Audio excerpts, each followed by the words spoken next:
மகாபெரிவார்கள் ஸ்ரீ லலிதா ரகசிய சகஸ்ரநாமத்தில் வாக்தேவதைகள் அம்பிகையை சொல்லிக்கொண்டே வருகிறார்கள். இப்படியெல்லாம் செய்தால் அவள் நமக்கு வசமாகுவாள் அப்படின்னு நமக்கு ஒரு தப்பான ஒரு கணக்கு போட்டுரும். ஏன் அப்படின்னா, மிருத்தங்களில் பிரியமுள்ளவளாக இருக்கிறாள், யக்ஞத்தின் வடிவமாக இருக்கிறாள், கடுமையான முறைகளால் ஆராதிக்கப்படக்கூடியவளாக அவள் இருக்கிறாள். இந்த விரதங்கள் எல்லாம் அவளுக்கு மிகவும் சந்தோஷத்தை கொடுக்கக்கூடியதாக இருக்குது அப்படின்னு சொன்னோன்னா, அப்ப இதையெல்லாம் செய்தால் அவளை நாம் வசப்படுத்த முடியும் அப்படின்னு நம்ம நினைக்கிறோம் இல்லையா? அதற்கு சொல்லக்கூடிய பதில் தான் இந்த நாமம். ஓம் துராதர்ஷாயை நமஹ. ஓம் துராதர்ஷாயை நமஹ. இப்ப பதம் எப்படி பிரிக்கணும் அப்படின்னா, துர் ஆதர்ஷா. இப்போ துர் அப்படின்னா முதல்ல சொன்னோம் இல்லையா, கடுமையான முறைகள் அப்படிலாம் சொன்னோம். இப்போ ஆதர்ஷா அப்படின்னா வசப்படுத்துதல். இப்போ அந்த முன்னாடி துர் சேர்க்கறதுனால என்ன ஆகுது அப்படின்னா, வசப்படுத்த முடியாதவளாக இருக்கிறார். நீங்கள் எவ்வளவுதான் கடுமையான விரதங்கள் இருந்தாலும் அவள் வசப்படுவாளனா?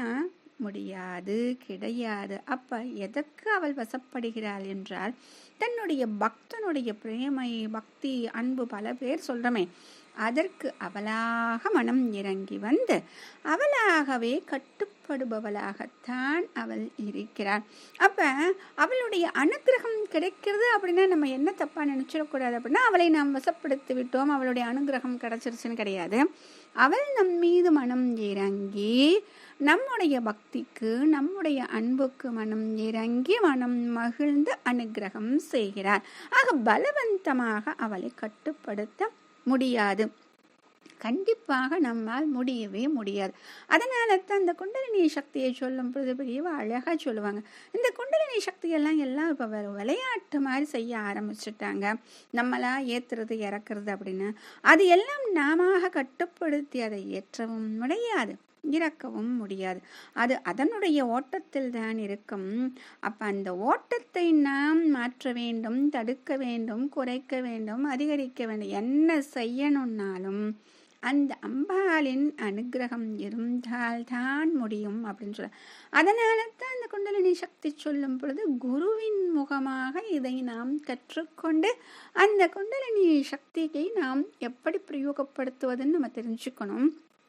அது ஒரு விளையாட்டு கிடையாது. ஏன் அப்படின்னா, அம்பிகையினுடைய அந்த ஸ்வரூபத்தை தெரிந்து கொள்ளக்கூடிய முக்கியமான உபாயம் அது. அப்படிப்பட்ட அந்த உபாயத்தை நாம் சொல்வதற்கே நாம் எத்தனை புண்ணியங்கள் செய்திருக்க வேண்டுமோ அத்தனை புண்ணியங்கள் செய்திருக்க வேண்டும். ஆக அப்படிப்பட்ட அந்த கடுமையான உபாயத்தை கூட நாம் எளிதாக சொல்ல ஆரம்பித்து விட்டோம். அதனால இப்ப யாரையும் நாம் வசப்படுத்த முடியாது அப்படின்னு நம்ம தெரிஞ்சுக்கணும்.